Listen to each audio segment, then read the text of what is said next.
Dexter Morgan has gone up against a whole lineup of villains. Some genuinely terrifying, others not so much. And yeah, plenty of them got hate from the fanbase. Some deserved it, some didn't. But here's the thing. Some of these antagonists never really got their due. The story didn't set them up right. They were underwritten or dropped into the story without the context they needed to really shine. Today, we're fixing that. Let's talk about the most underrated villains in Dexter, starting with Al Jolly.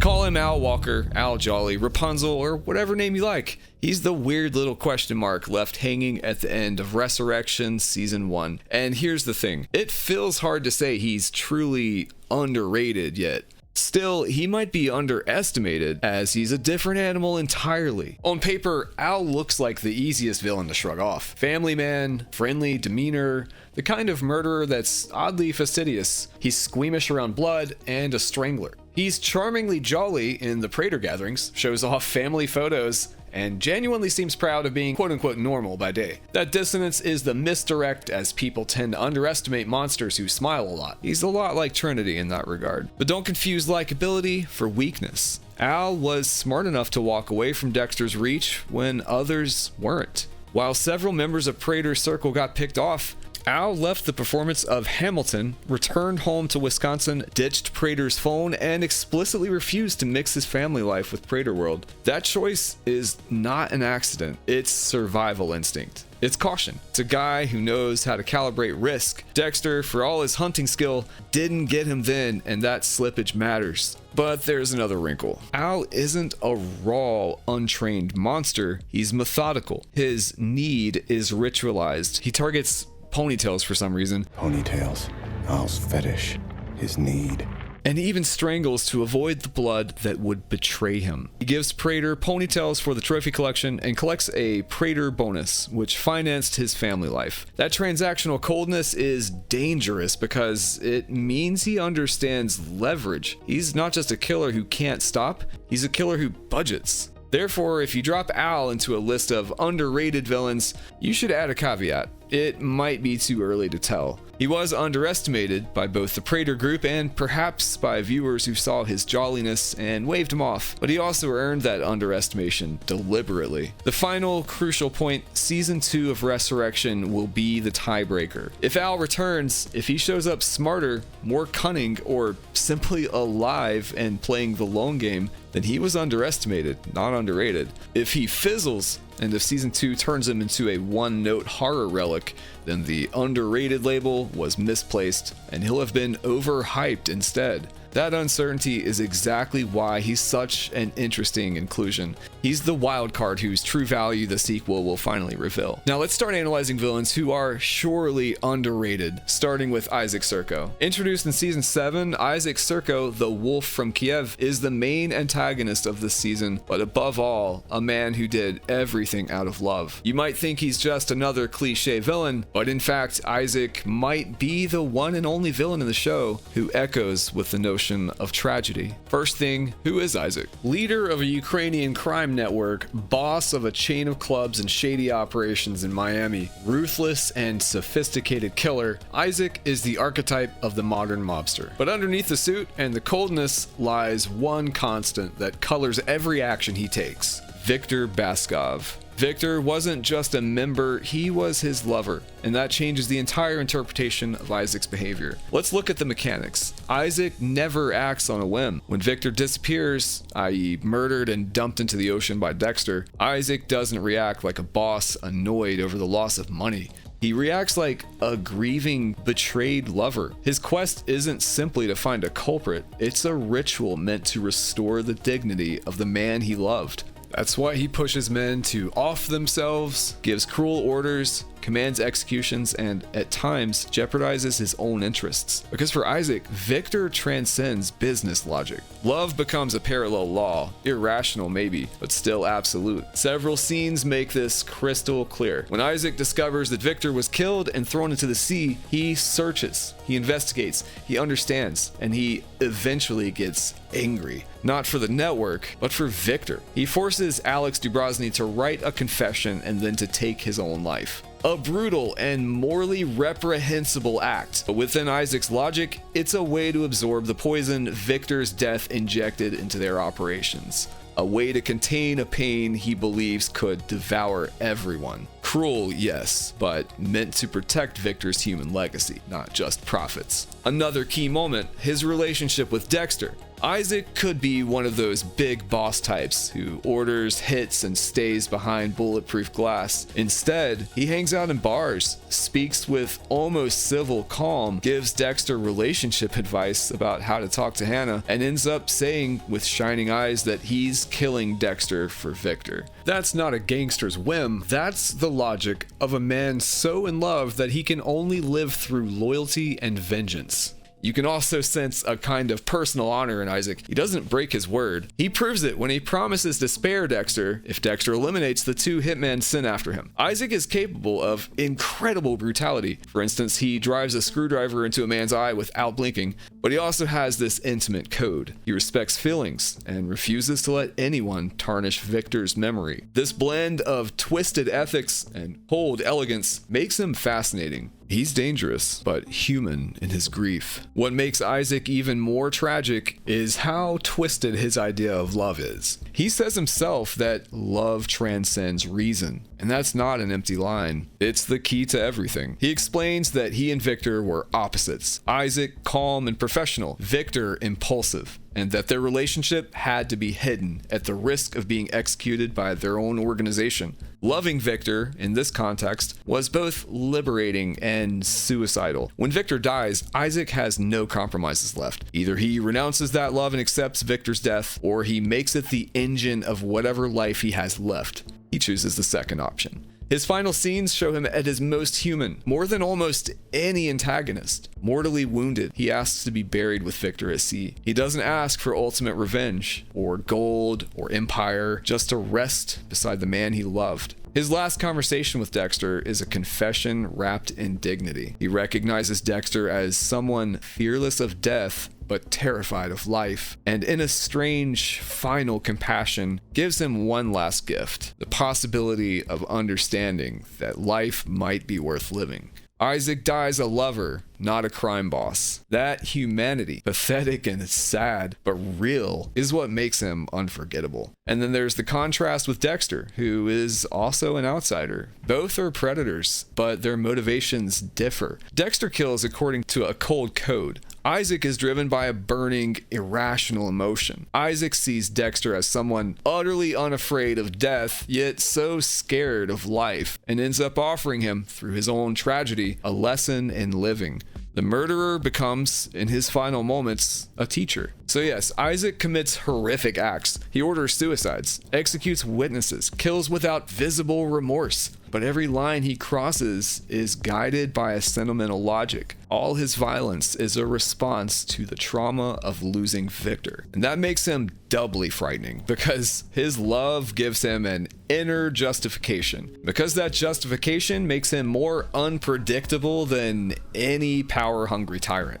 Why is Isaac so underrated? Because we like to sort antagonists into neat categories. Evil villain, heartless psychopath, manipulative genius. Isaac rejects all those labels. He is a boss, a lover, a killer, and in the end, a man who mourns. His arc doesn't resolve in simple punishment. It closes with a small, tragic poetry, dying with the request to rest beside the one he loved. It's more complex, more human, and therefore more unsettling. In a nutshell, Isaac Serco didn't do so much because he craved power. He acted for the love of another person. That love reshaped his morals, short-circuited his businessman's caution, and turned him into a destructive force and, inevitably, a tragic character. Another villain despised by the community we'd love to shed light on is George King, aka the Skinner. He isn't just a gruesome villain with a gardening business on the side, he's the show's ugly little lesson about what happens when a military machine spits a human being back into civilian life without a roadmap for the damage it leaves behind. Start with the facts. Jorge Orozco, conscripted into the Nicaraguan resistance, rises to become a captain running an interrogation unit. He's the Blade, someone whose job was to extract information through controlled, institutionalized violence. That experience didn't teach him restraint. It taught him skill, method, and a theology of control. When he arrives in Miami as George King, he trades combat boots for work boots and a tree trimming van. But the core wiring hasn't changed. Respect,